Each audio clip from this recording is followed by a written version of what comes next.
Hi, my name is Patrick Grady, and I'm going to be doing my report on the GameStop stock short selling crisis of this last year.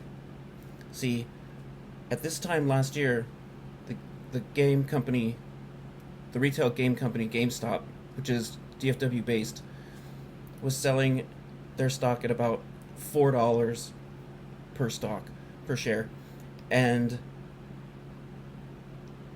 due to the virus and the physical media of video games disappearing and going more over the internet and downloads instead of physical discs. That's why nobody's laptop has a disk drive anymore. The store was set to failure, so a lot of hedge funds were short selling their stock. And what short selling is where the hedge fund basically borrows the stock from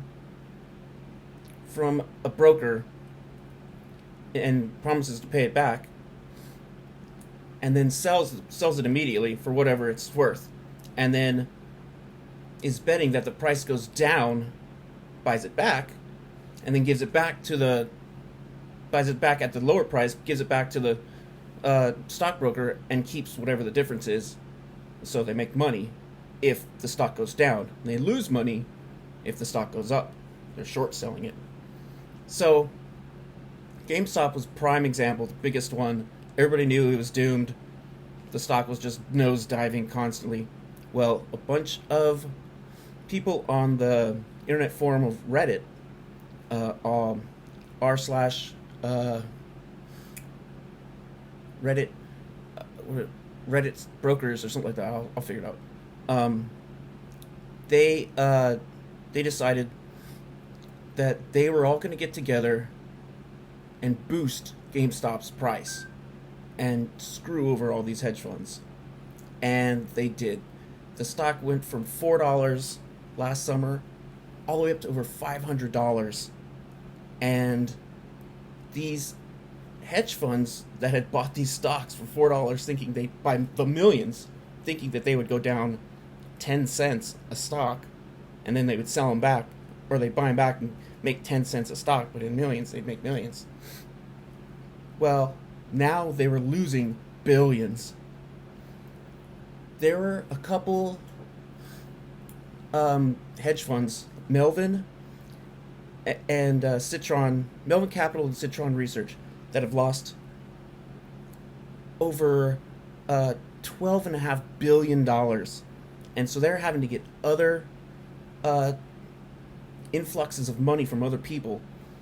So other hedge funds that weren't hit so hard, other investors are just pouring money into their company to try and boost them up so they don't go bust and everybody lose everything.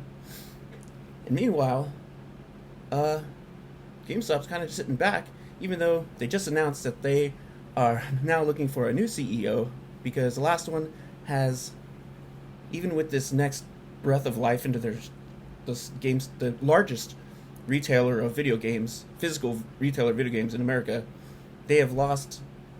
The CEO still hasn't changed to turn it around, hasn't done anything to turn it around. It's still the same thing. Go look at GameStop now, it's the same thing as it was 2 years ago, 3 years ago, 15 years ago. So they're looking for a new CEO. That's one of the things they're doing in this crisis. But the real crisis isn't for GameStop. The real crisis is for the hedge funds, who are losing tons of money. And that is what I will be doing my crisis paper on. Thank you very much.